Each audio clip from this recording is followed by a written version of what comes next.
Right, yeah. And when somebody checks you, yeah, sometimes it hurts our ego a little bit. But at least for me, when somebody tells me something, I like to think about it for a day, analyze it, take it apart, and then make my moves, right?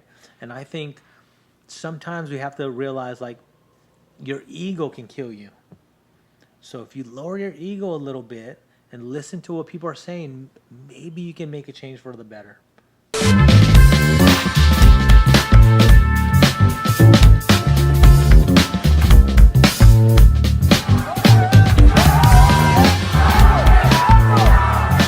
This is the Savage Hour Podcast. We take you inside the mind of fighters, athletes, and entrepreneurs. Don't miss an episode. Follow and subscribe. We are back, Savage Hour Podcast. I'm your host, Chad George. Today I have a longtime friend of mine, Jiu-Jitsu black belt, Chris Crail. What's going on, my man? How's it going, man? Thanks for having me. Yeah, I'm stoked to finally get you on. We've been talking about it for a long time, and now we finally got a chance to chill out. We've got this set up at my house now. It's perfect. It's comfy. Yeah. Got you right in the middle of San Pedro. I've actually been here a few times. It's nice though. I like it. The weather's great today, so you can't beat it. Oh, it's amazing. I took my my wife and the baby out for a walk. There's this park over here that we just found. I mean, it's like the one right back here. It's on right back here. Yeah, right next to the crackheads and the there's actually it is. It's funny you pointed that right. Yeah, it is. It's about 1.5 miles, 2 miles back that direction. But I mean, it's got waterfalls, it's got streams, it's got turtles, it's got ducks. It was like really cool, right in the middle of the little San Pedro area, so it was kind of cool. Yeah, it's a nice little city. It is. It's coming up. It got a lot of new buildings coming in, and did you see they just built this thing across the street? We were just talking about it that $800,000-$900,000 for like these single family homes. Easy. Hey, maybe for you, I'm on that fighter life budget. So man, everything's so expensive. It's crazy. You look at the homes here for $800,000 or $900,000. From where I'm from, Sacramento. I mean, that'll buy a block. You can get a block of nice custom built houses. You used to, I think. Right? No, still I could have a house built right now in Sacramento for $400,000 in a nice area. Really? Yeah.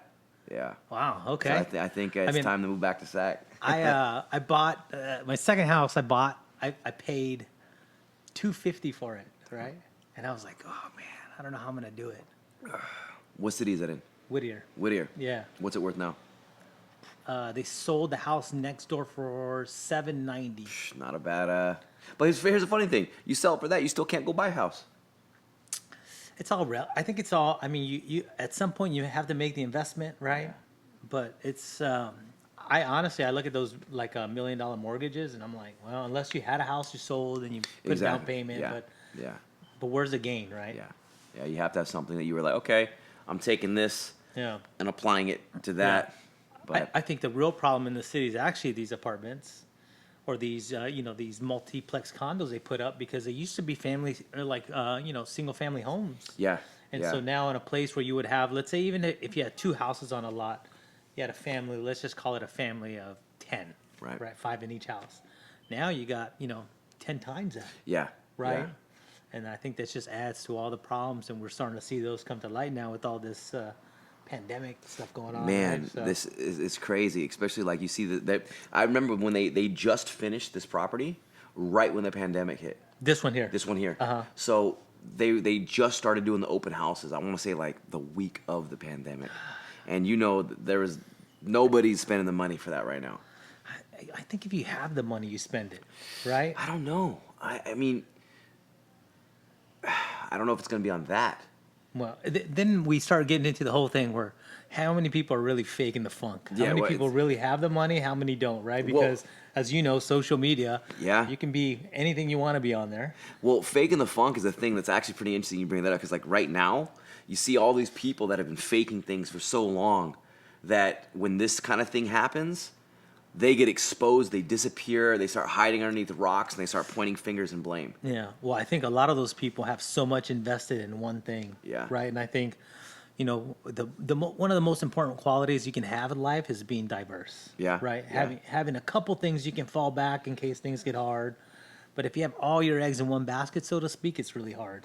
Like diversity is such a big thing. We talk about it a lot on the show. You know, you got to be able to know where you're going with something, how to transition to that, know when your time is up on one thing, how to go from the next. You know, for me, I've known you for a long time. I know a lot about you, but tell our friends out there like a little bit about you. I mean, you know, like Crail works for the California State Athletic Commission, where a lot of people in the industry are like, oh, it's Crail from the commission. But there's so much more about this guy that the average person just doesn't know. I know it, and that's why I wanted to get him on the show. So, introduce yourself. So my name's Chris Crail. So I've been called Crail my whole life. Tell people the story is when I was in kindergarten, there was 5 other Christophers, right? So nobody ever had my last name. So I just got called Crail through elementary school, junior high school, and high school. I wrestled through high school, and so you get called by your last name, and then it just kind of stuck. But I always tell people I've got the weirdest life because I'm mixed, right? So I grew up in a mixed household when it wasn't cool to be mixed, right?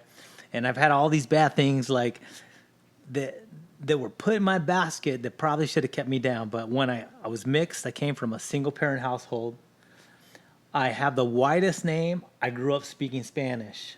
My mom's Spanish, though, my mom was from El Salvador, right? So my Spanish was Central American Spanish, which wasn't favored too well by Mexicans, where I grew up in a city full of Mexicans.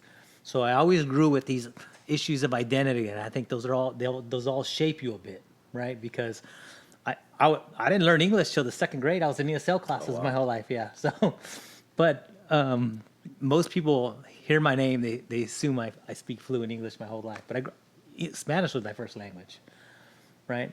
I didn't know that, so that's new to me. Yeah. So I went to school. I mean, I was always in trouble in school, and for a good reason, right? I grew up in the streets, and everybody wants to like make it seem like it's cool. It's not cool, right?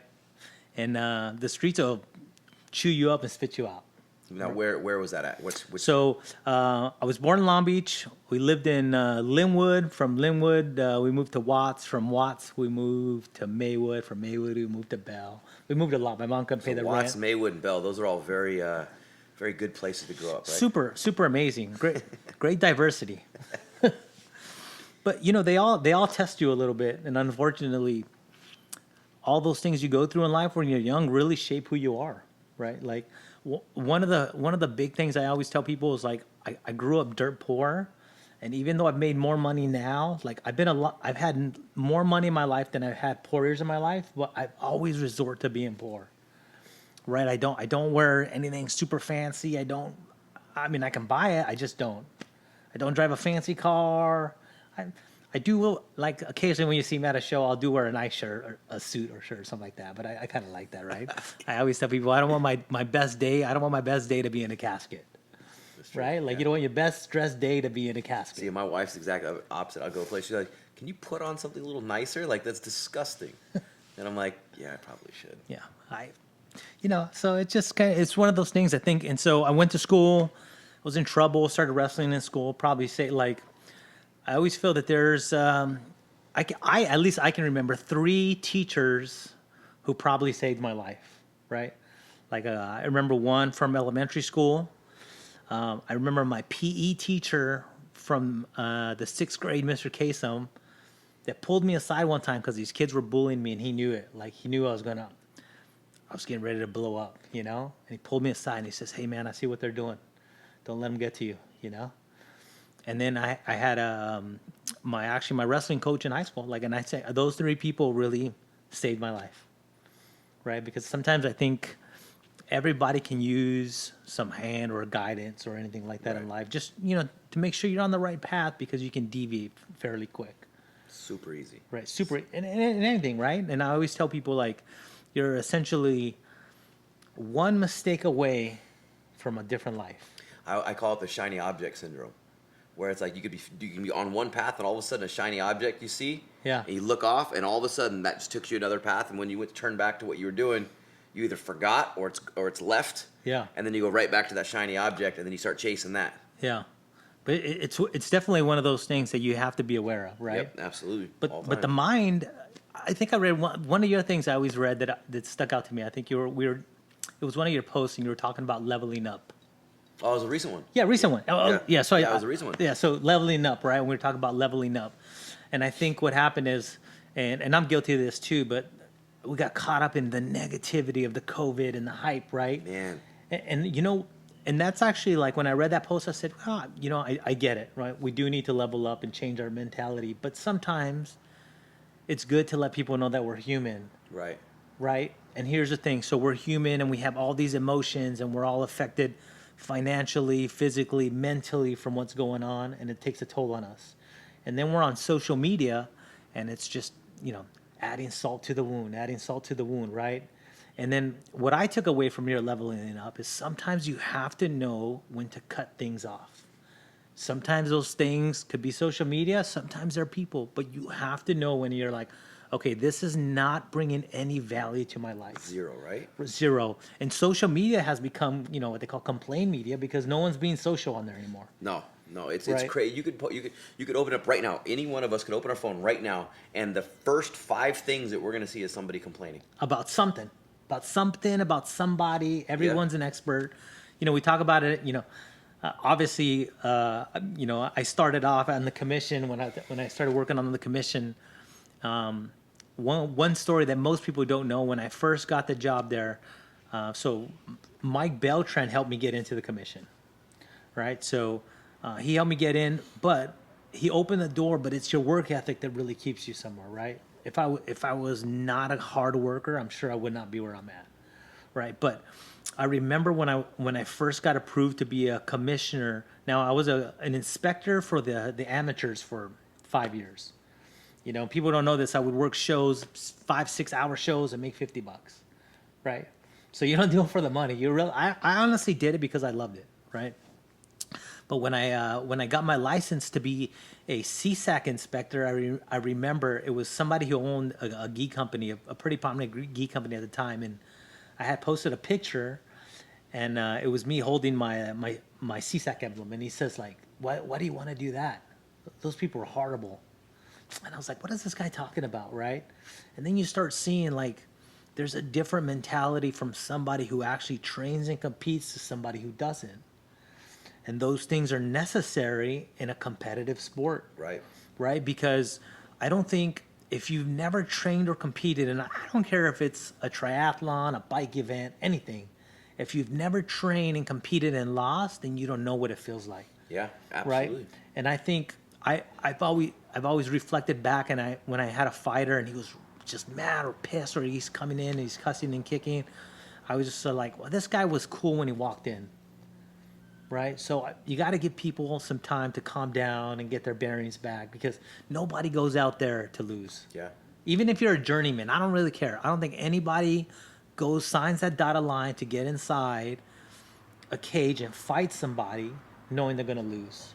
Like, everybody has a little glimmer of hope that they're going to win, right? And so sometimes that glimmer is just ripped away from you very quick. Very quick, or you're just in over your head. Yeah. It doesn't mean that, you know, I mean, we've seen that. You went in there with the intentions of winning.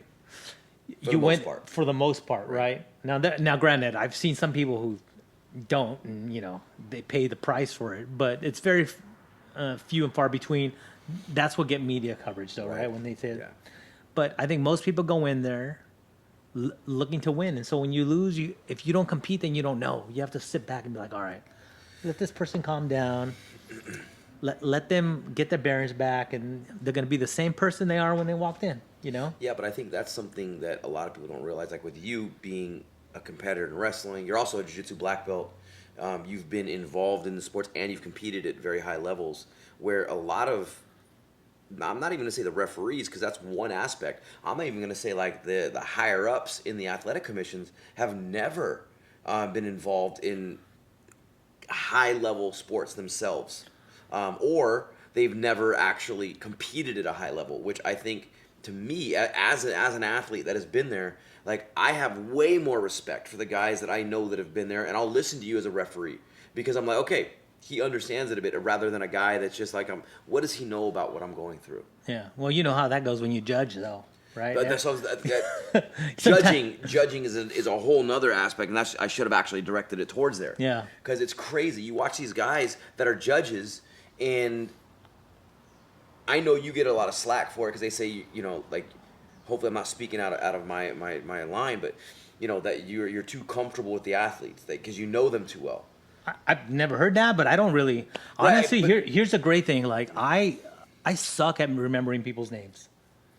It's, no, but it, they assume you do because you've actually trained. Yeah, but I here's what I always tell people, like I suck at remembering people's names. Sometimes like if it wasn't for some social media, I wouldn't remember some people's names. But I have nothing invested in a fighter, win or lose. Isn't that funny?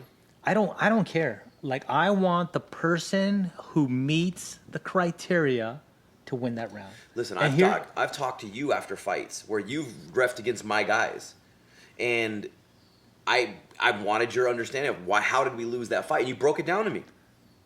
But I think that's important to have those conversations, absolutely. right? Like I think it's important. Yes. And sometimes you have to listen to the fighter's perspective and be like, why did this, and this? Yeah. Right? But I always feel like if you can break a round down minute by minute, it's still going to be hard for a fighter to say like, oh no, I lost, man. But there's a lot of criteria, and it's changing. The sport's changed from 5 years ago. Oh. The one thing that always gets me is when I hear someone says like, get the takedown. The takedown wins the fight. A takedown does not win a fight. You know what's funny? My guy, we just fought in South Dakota, and I actually thought we were going to lose the fight because of a takedown. That happened the last 30 seconds of the first round. We won rounds. We won the entire round. I called for it wasn't bad. I called for us to get a takedown just to solidify the round, and we missed it, and the guy ended up on our back with 30 seconds when the whole exchange started. Ended up on our back, and I was like, oh my God, I just lost us this round. And then we ended up winning the fight. But to me, I was like, I was shitting bricks because I was like, oh my God, I called for that, and that because of that, even though we won 4 minutes and 40 seconds of that fight. This was a round, an LFA fight at LFA, yeah. Yeah, I think there's a lot of just they're always especially California does a great job of training officials. I know most people don't know this, but every Thursday for the last 2 months, we've had weekly trainings with the commission. Oh, wow. Yeah, so we go online, watch some fights. I know I've had a video that was a topic of conversation for a while. Yes, I was actually an inspector on that fight. I was actually the first one in to walk in on that fight, I remember. Because I remember a lot of people telling me that was a video of like they had to break down what should have been the answer. Well, how would you have approached this? It should have been. Yeah, I think what they looked at is like definitely people need to be trained on things, right? Yeah. And as the sport evolves, you got to be trained on what the new move is, how it works. Is it, I mean, just look at yesterday's fights, right? Olenenki, the guy that chokes everybody from the guard. Oh yeah. The guy that fought Derek Lewis. Yeah. Yeah. Okay. Like how weird is that, right? He chokes you from the bottom. Yeah. Right. So it's one of those things where you just got to be aware of what's going on so you can protect that fighter. Yeah, it's crazy. Yeah. But, on that topic, it's crazy because you have these referees that have never trained a day of jiu-jitsu in their life.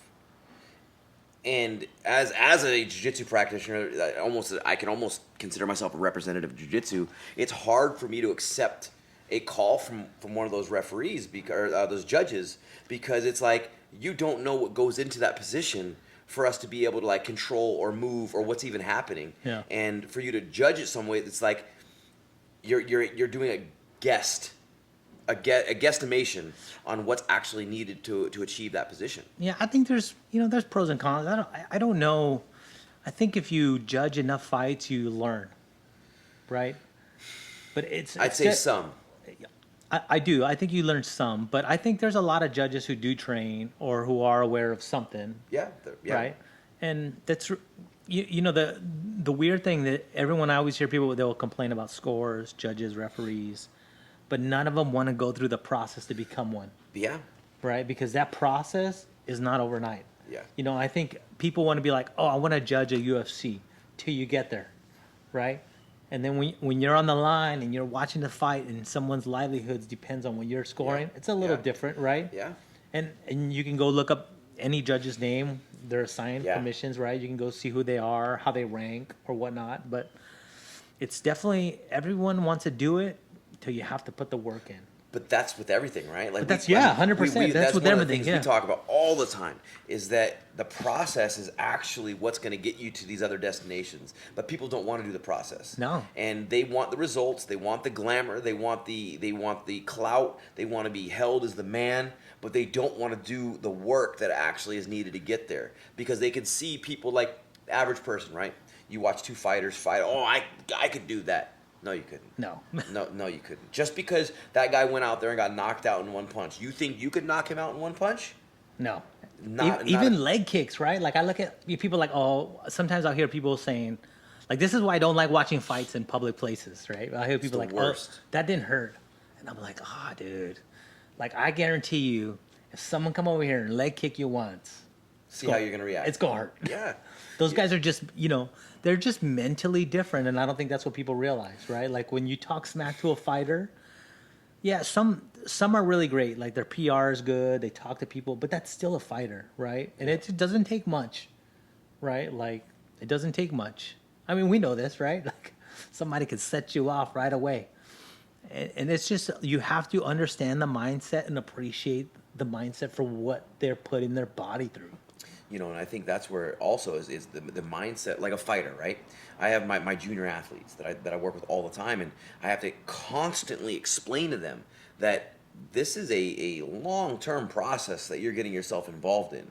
It's not going to be just because you've been training hard for a year, you're going to be in the UFC and then making all this money that it's going to change your life. It doesn't work that way. You're going to have to put in 1 year, 2 years. In fact, I use this breakdown. I say, okay, your first 4 years of actual grinding is your education period. So now I'm using it like along the same lines of schooling. Yeah. Right? Your first 4 years going to college is the education to figure out if this is what you want to do.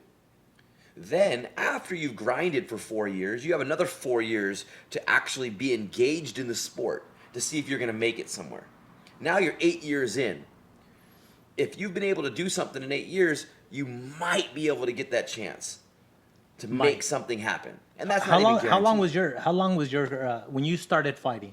Mm-hmm. Now, granted, it was a different time. What are you trying to say? That it was a different time. He's trying to say that I'm old. When it's just it's so different now, man. Right? It's like crazy. Like different. right now, you can find a gym that'll train you. Yeah. Right? Like Yep. someone can come Yep. to see MMA and be like, hey, I want to be a fighter. And you'd be Yep. like, Do okay, you have a let's go path through the for me? process. Let's go Yeah. through the evaluation, Yeah. right?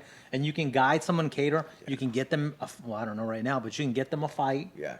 Right? Back in the day, you had to find a gym. There was a few crazy guys. Everyone looked at them as crazy. Yeah, that's true. Yep. Right? I remember when I first started, there was this guy in my gym, and there was no fights because it was illegal in California. So that's kind of where you were going with this. Yeah.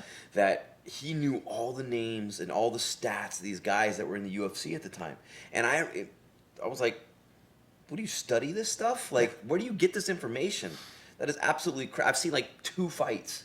Like, how do you know any of this? It's not even accessible anywhere. Yeah. And he goes, no, I just follow it, and I know these things. I was like, cool. And then as the years went on, the access to information got more and more accessible. Yes. And I think that's the big change from then to now is like what you have access to for like these guys that are coming in the gyms now. Yeah, anything, right? Moves, anything, right? Man. Before you used to buy DVDs or CDs with some moves. You could start with nothing now, and I'm not gonna mention names, but you can get belts online now, just from studying online. Yeah. Which is okay. There's tons of information. There's tons of information out there, Yes. and that's the big change in things. But like for me, it's so different now than what it was then. It's like I've been at this game for 16 years now. And long time. 16 years, and I was competitive. I mean, I've been a year off from my own fighting now since I stepped away last year. So I was 15 years actively competing. And I tell my guys, I said, listen, you're getting burnt out at year 2. Like you understand that's nothing. I know it feels like it's a lot right now because you're really putting everything into this. But 2 years in a scale of a long-term career is nothing. Well, I think it's kind of like everybody wants that instant success, right? I always kept telling people, during the COVID, I said, what happened to all these people that were on social media talking about jiu-jitsu is life, and they're all canceling their gym memberships? Yep. I'm like, what happened to jiu-jitsu is life, right? So, Yeah. you know, it's like it really was not your life. It was a thing you liked. Yeah, But it's I constantly have that conversation when I was talking about my junior athletes because they're losing the motivation, they're losing that fire because there are no fights. And I mean, I get it all the time. And how many times do you see a fighter that you see fight and you're like, man, he's like this, he hasn't improved, and he's the guy that tells you, oh, I'm not training unless I have a fight. Like I need to be motivated because I have a fight in the books. That's the only way I get in the gym. I mean, you probably see it all the time in your gym. Guys, you don't see them unless they've got a competition coming up. And it's like, well, you're not actually going to get better that way. Like you need that fuel of the competition for you to get in there. But there's no way, if you truly want to be great, or if you want to be the best, or if you want to make a career out of this, that's not going to cut it. Like you have to be in there every single day, not making excuses, not saying, oh, there's no fights, there's no competition. You literally need to be in there every day and putting Yeah. in the work. Yeah, I think one of the biggest things, at least for me, that I've done is you always set yourself up on a schedule. Like when I train, I've always trained 2-3 times a week, and I have days that people know that I'm training those days. But I also know that I don't put anything on my schedule. Now, occasionally I'll have a work meeting or something that I have to do, right? So I'm Right. like, I can't go train. But typically, You're committed to it. you're committed to it. Yep. And I think that's what you do. And I've had so many injuries and I still show up to train. Yeah.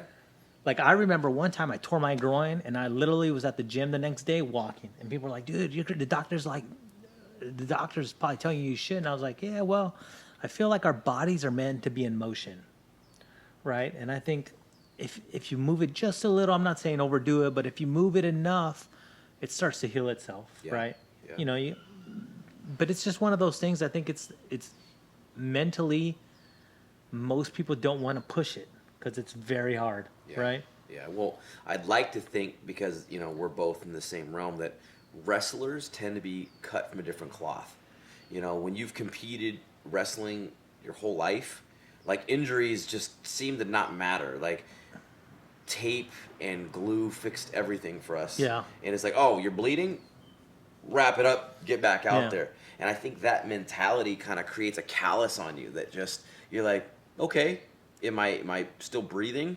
Well, then I can still do something. Yeah, I was thinking about this the other day as well, because I know most of your podcasts are catered around mindset and fighters and stuff, and I was like, we call it that grind, right? Where you're like, get focused, keep pushing, you can do it, right? And it's really, it's our fight or flight syndrome, right? We're activating that adrenaline in our system.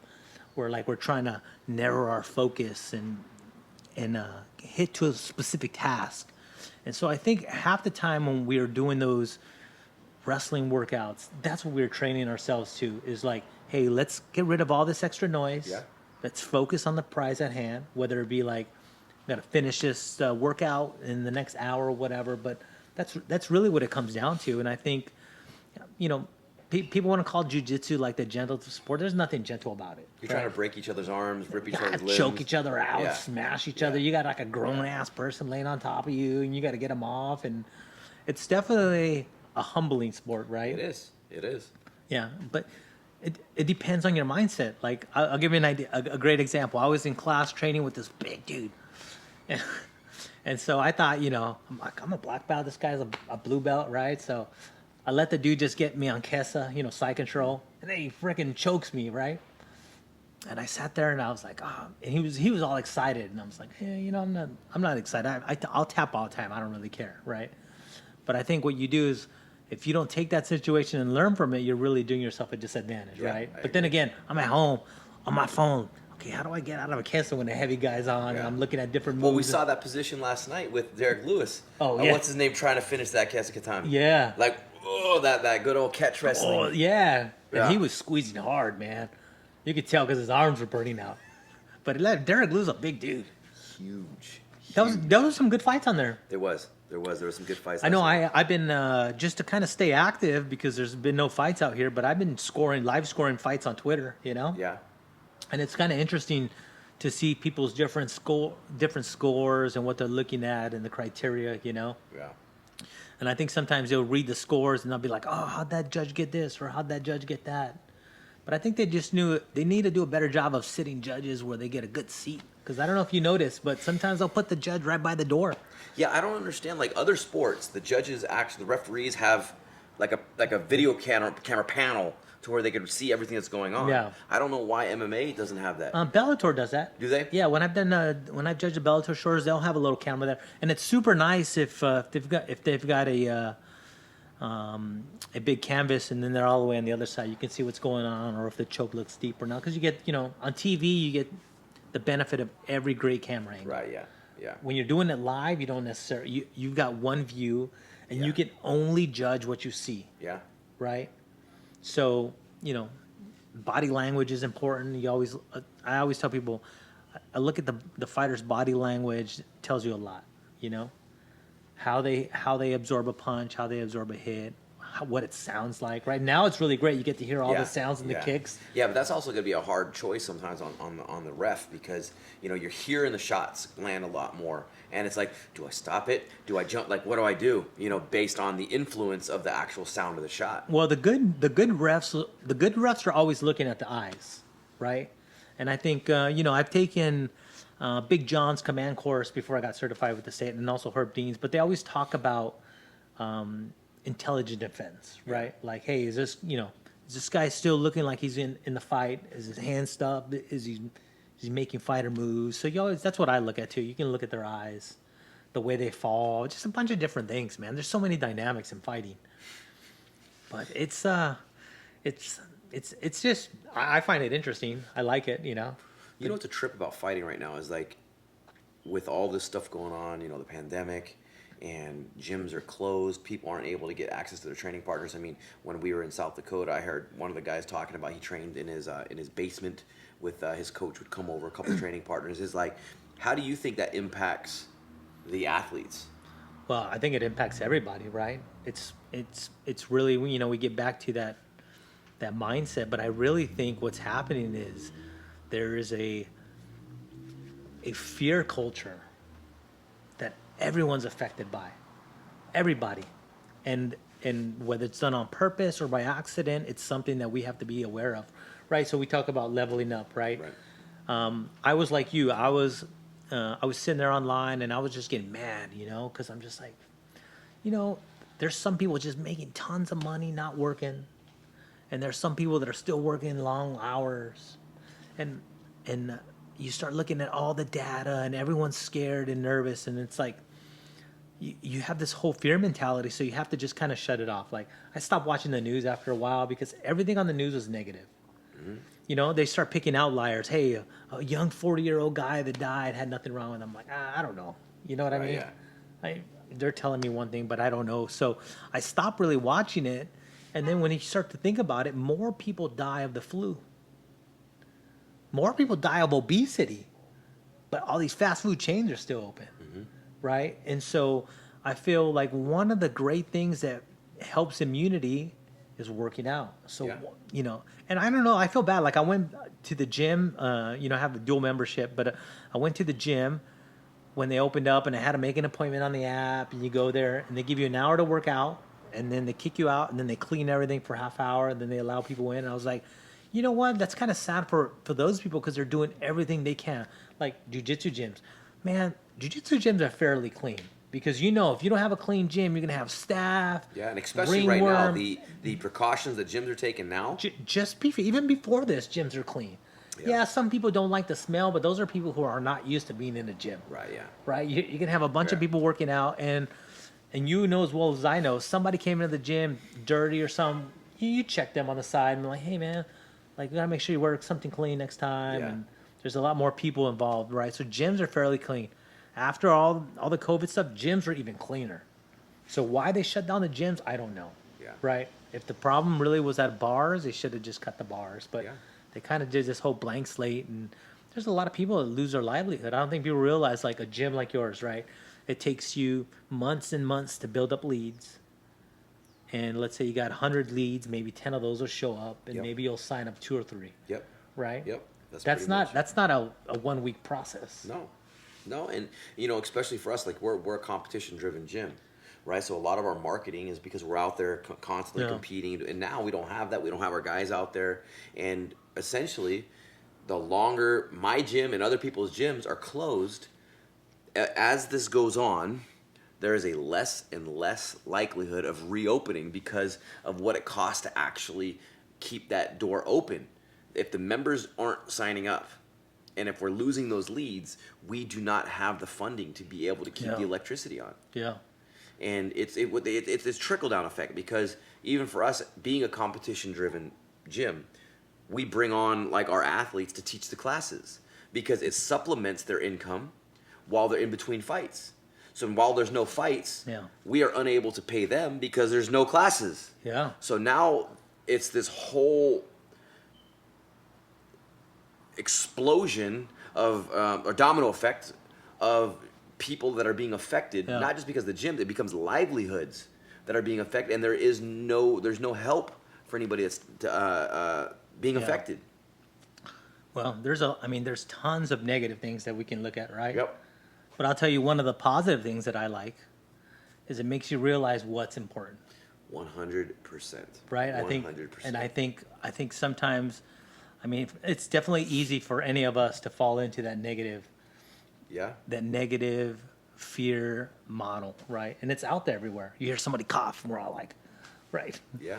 But I think one of the things makes you realize who's important, what's important, Yep. and how much people are just spending money doing things they really don't need to do. Yeah. Well, thinking of what's important, like right now, I have a son now. He's 3 months old. Yeah. And I get to actually spend more time with him because of this. And those critical stages And too. those man, I had no idea how critical those stages were. You hear about it, but until you're in it, I'm like, man, I couldn't imagine not being there for not only my girl but for him during those first. Even now, it's cool to see him start being more aware, and he's a little, he can have his own little space. But that mind, we always talk about mindset, but isn't it so weird, right? Like, you have this little life that you get to mold into something, right? And it's that cool to see every little thing that he acquires now become a part of him. Right? Shapes their personality, who they Man. are. I don't know. I think it's kind of crazy. I think we limit our brain sometimes, right? It is a true. We also, talking about that appreciation of things, when you watch a kid, a child, an infant, newborn, right? When was the last time we actually stopped and thought that everything that we do is a learned action? Everything. Well, everything. But we don't actually give time to appreciate the fact that you doing this is a skill that you have acquired. This is a skill. Like being able to look at you, like this is a skill that we've developed over the time, and we don't appreciate it anymore. Well, that's because we just we take it for granted, right? Yeah. It's kind of like you hear about these ADA compliant things, people are like, oh, why do I got to do this or that, until you're the person in the wheelchair. Yeah. Right? Or till you realize, like, it's hard to reach for certain things. Yeah. Right? And I think, it's just one of those things I think we take it for granted. But we've been injured, right? Like, you hurt a toe or something, you're like, oh, man, I can't walk. I'm going to go train. Yeah, well, I'm going to train. I'll tape it up. I'll be fine, right? But, I got 8 other toes. I'm fine. 8. Well, I'm just saying, if you hurt 2, usually it's 2. I don't know. Like, man, maybe you lost 1. I didn't know that. I got them Let's all. talk about that. Yeah, so it's just, but I think we got to find little things every day to just keep you positive and motivated. I went back to school, probably one of the best things I did. I went back. I actually just finished all my sub work. I'm getting a master's in public admin. Now, if I found out you're getting a double, you'll have a double master's, Yeah, right? double. Yeah, I'm getting one in public admin, and I'm also getting one in organized leadership. That's amazing. Right, but the crazy thing is, and you're already established. You have a career and all that stuff. Yeah, and I have, 3 other degrees before that. They're all in the science related, right? So, I'm a chemist by trade, but it's, I think we limit ourselves, right? Like, we don't read enough. Yeah, no, we don't. We don't surround ourselves or push ourselves to think beyond the box. And I know you do a good job of motivating people to try to be positive and be positive. And sometimes you sit there and like, that's really tough because some people just don't get it. Yeah, but you know, you got to look at it as, okay, do I stop just because they don't get it? And the answer is no. No, never. Right? So that's what it is. Like for me, it's just become the way that I know how to do things. Yeah. Like this is the way my process is. It's like whether it affects and impacts one person or 10 million. Like I'm still this is what I do now. This makes me feel complete. It makes me having these conversations, like makes me like, yes, we're doing something. And so if it gets through to one person, fantastic. 100. That's better than zero. And if it doesn't, maybe the next time will. Well, you know, somebody.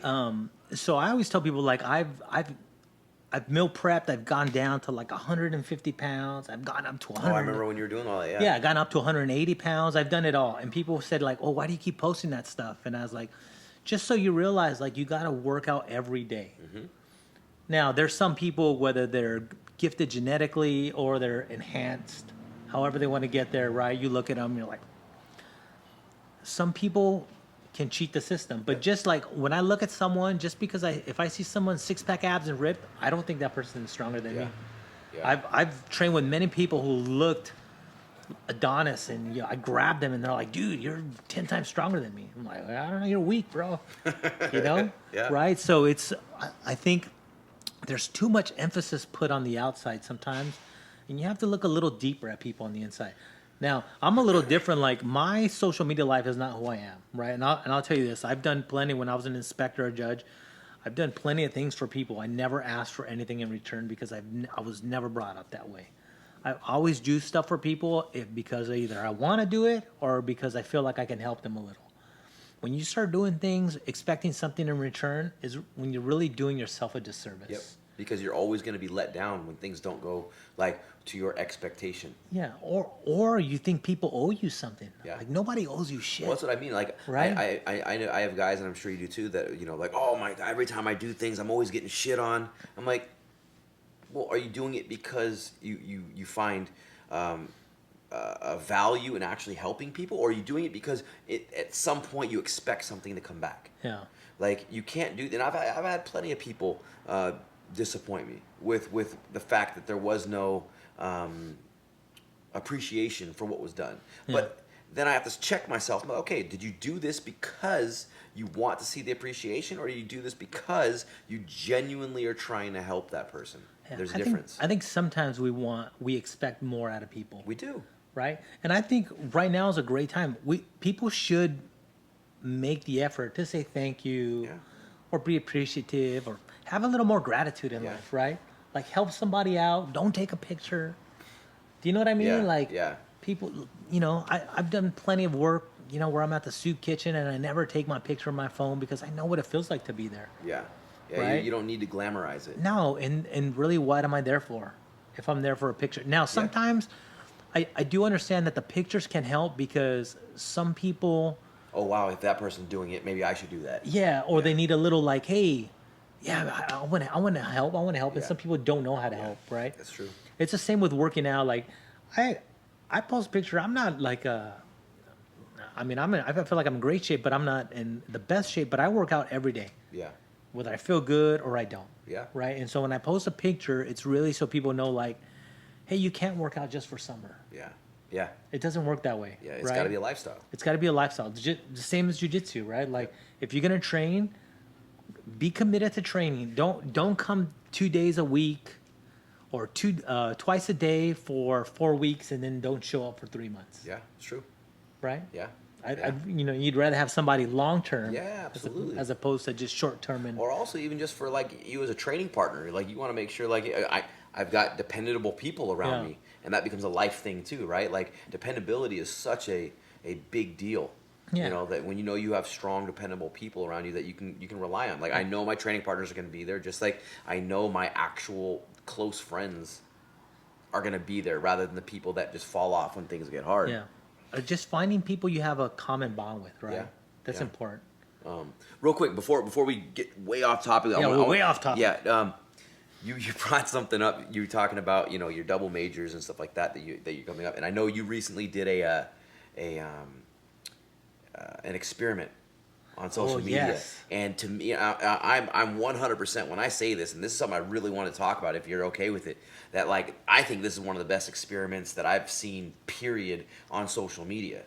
And it was awesome on many levels. The funny thing is, so I was taking trigger words. Well, first before you do that, tell them what your because that was your thesis, right? Yeah, it was part of my thesis. Yeah, but so the principle behind it is that like, so my thesis was on stress, right? So when we talk about stress, most of the time we're only talking about bad stress, which we call distress. But there's a whole side of good stress that we don't talk about, or people don't know. It's called eustress, EU stress. Okay, and the good stress is. You understand the jiu-jitsu guys listening to it? Is that oos stress? Yeah, So stress. Yeah, stress, right? So like, it's the good stress that most people can deal with. It's what pushes you to run a little farther, do a couple extra hours of work, finish a project. That's good stress. Right. Right. So I was playing on how people get stressed out based on trigger words and based on how they know your personality. Right. Now, so I was putting these comments up and they were open-ended comments, but they had trigger words. So I'll give you a great example.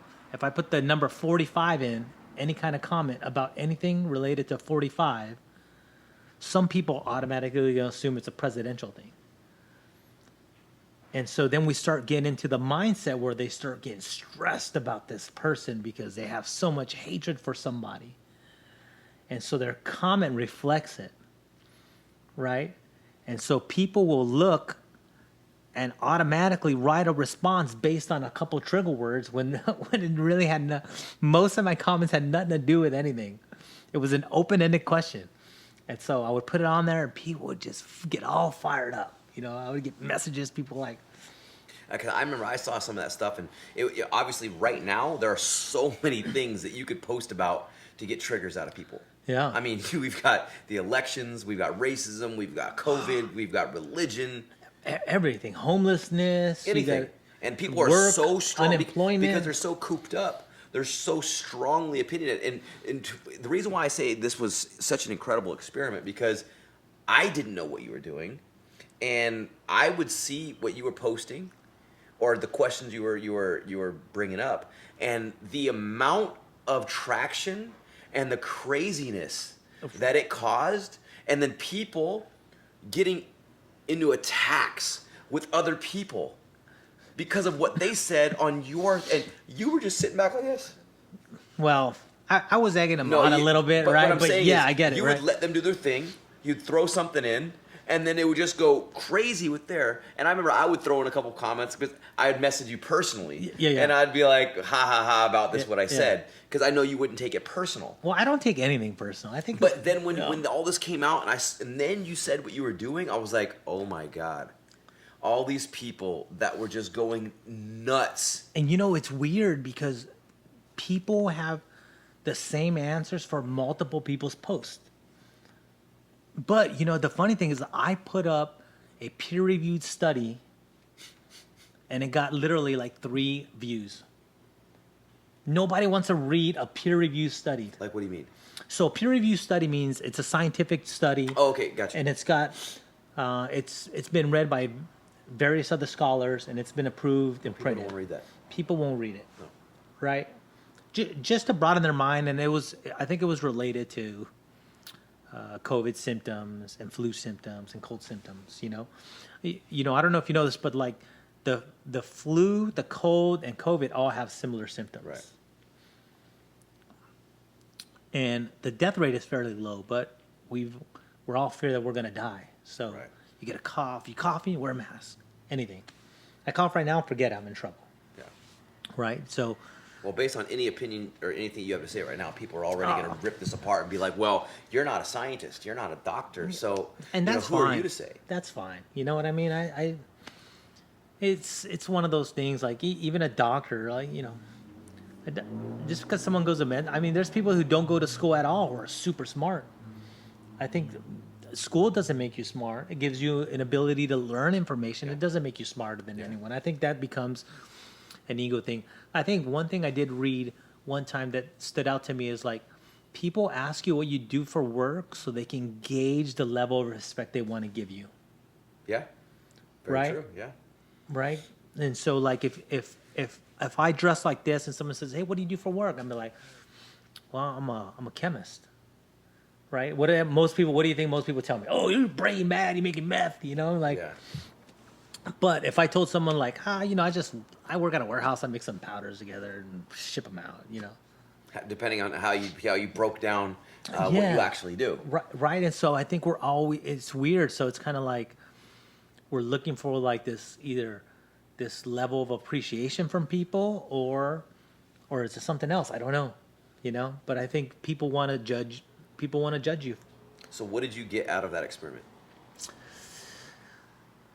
That I think people are very opinionated, and sometimes their opinions drive them to a level of stress that makes it argumentative, right? And I sit there and I go like, "Well, this Facebook is my wall. You don't have to comment. You really Isn't don't." that funny? Yeah. I've read many things, and I'm just like, like I don't have to comment on that. It's good to see people's opinion. Now there's some people like I think this whole situation has brought to light who they really are.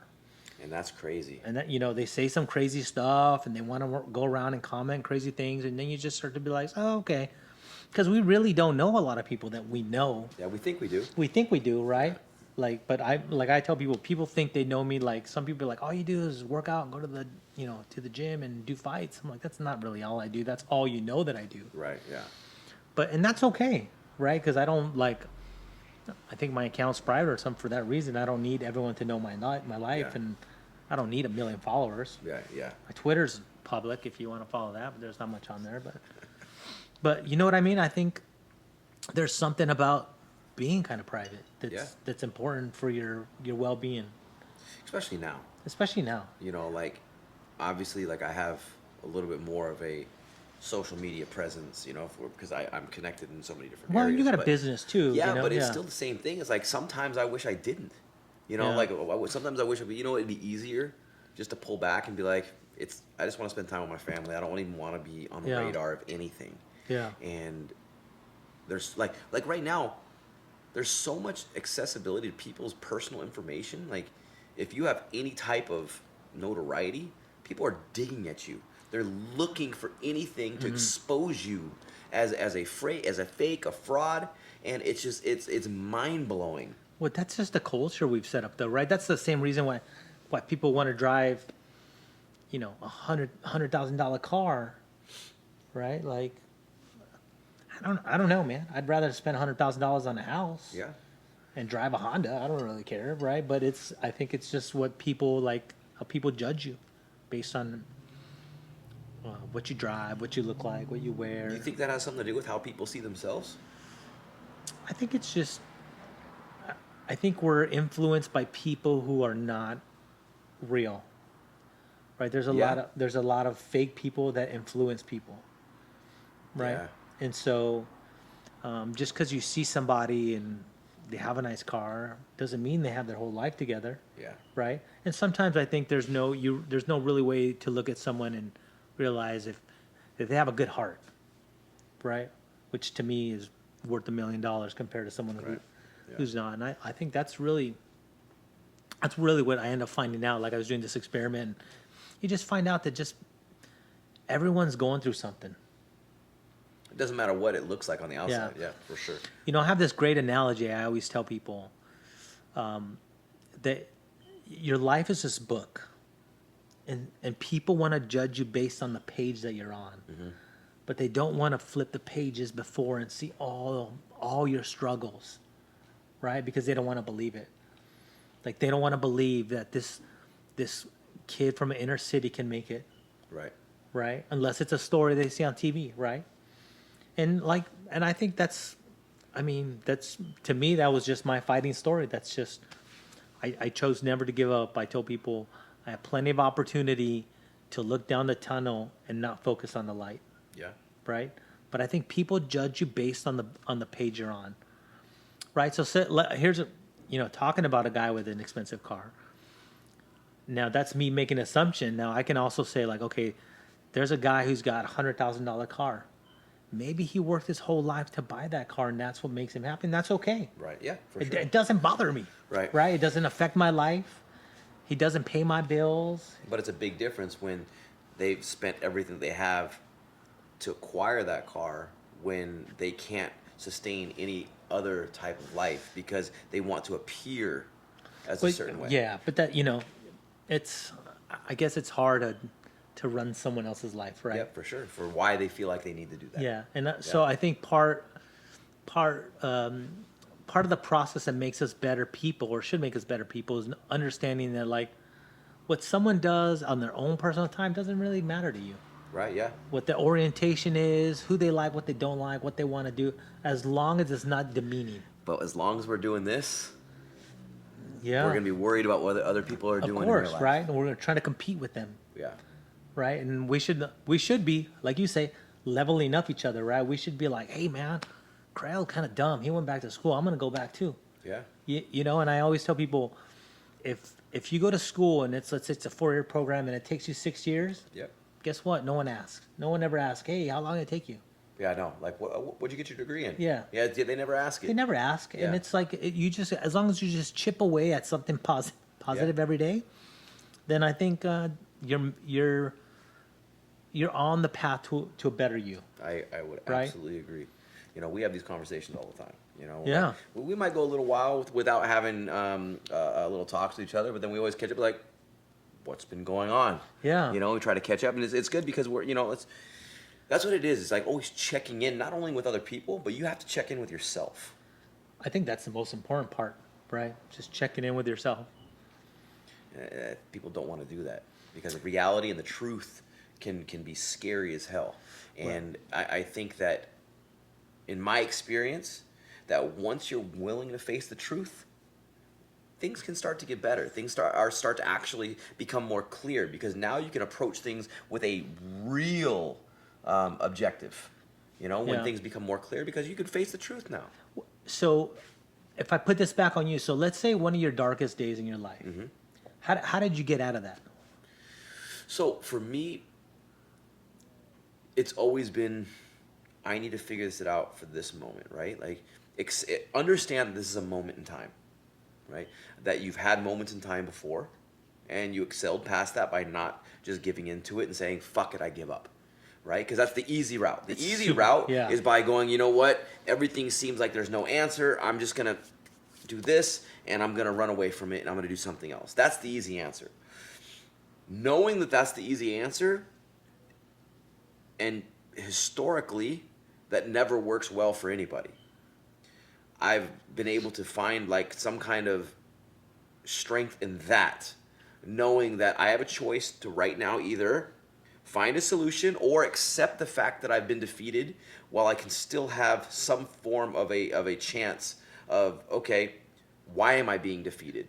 So now I can dissect it.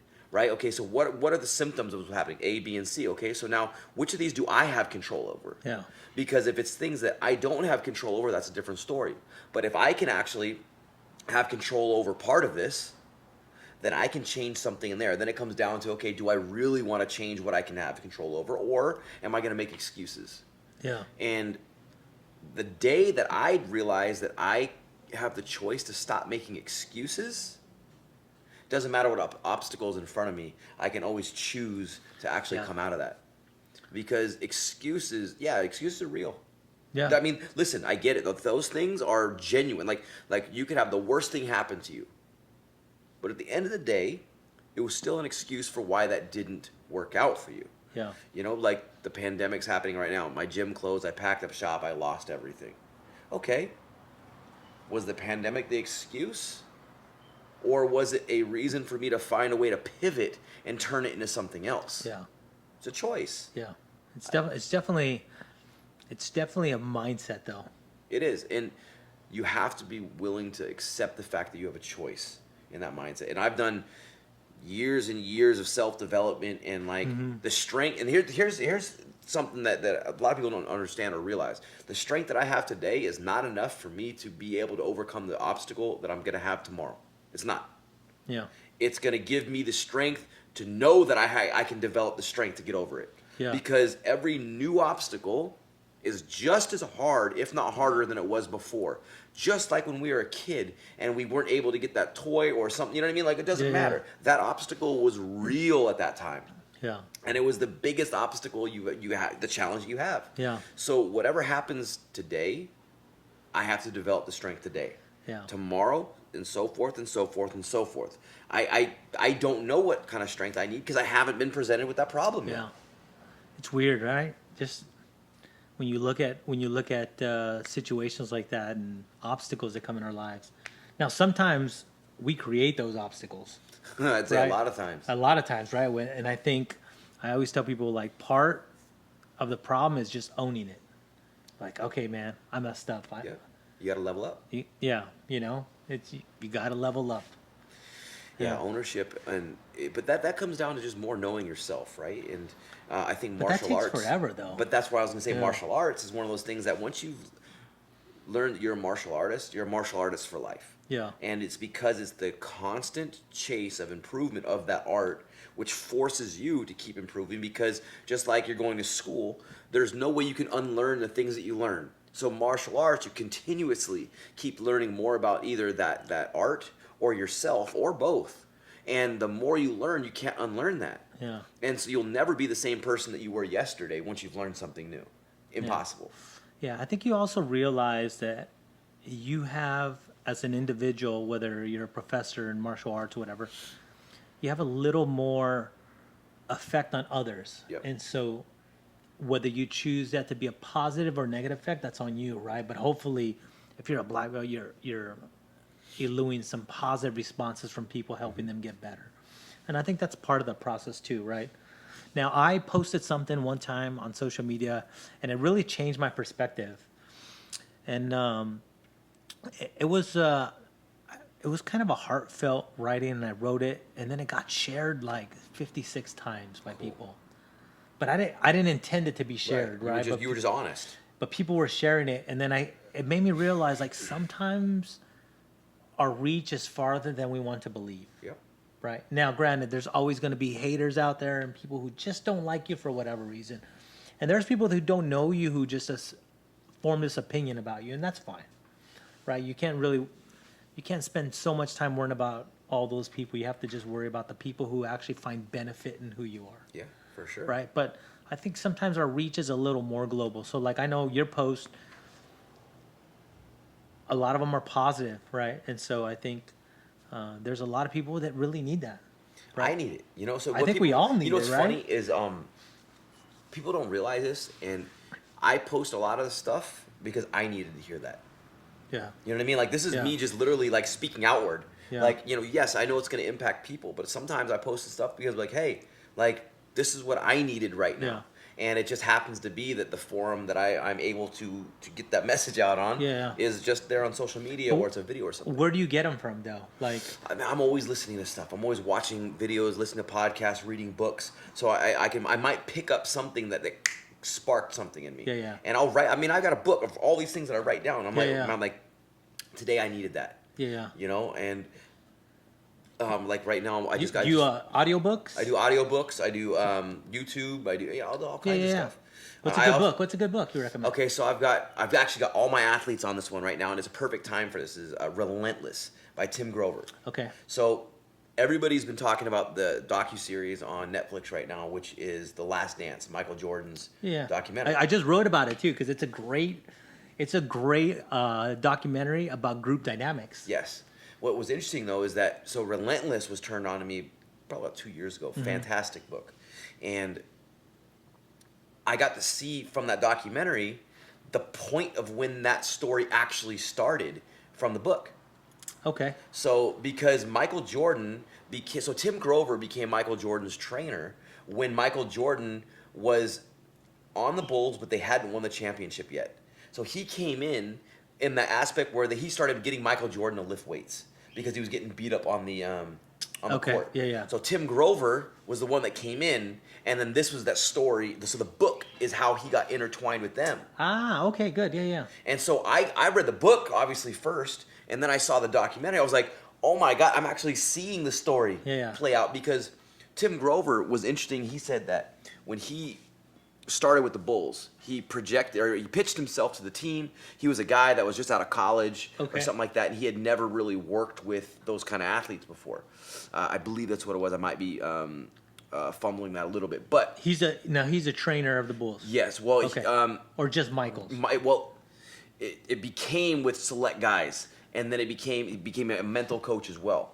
And so when he pitched him, he was like, "Hey, give me a chance to work with your athletes. I think I can help you guys get to the championships or win the championships," because they were getting so close. Yeah.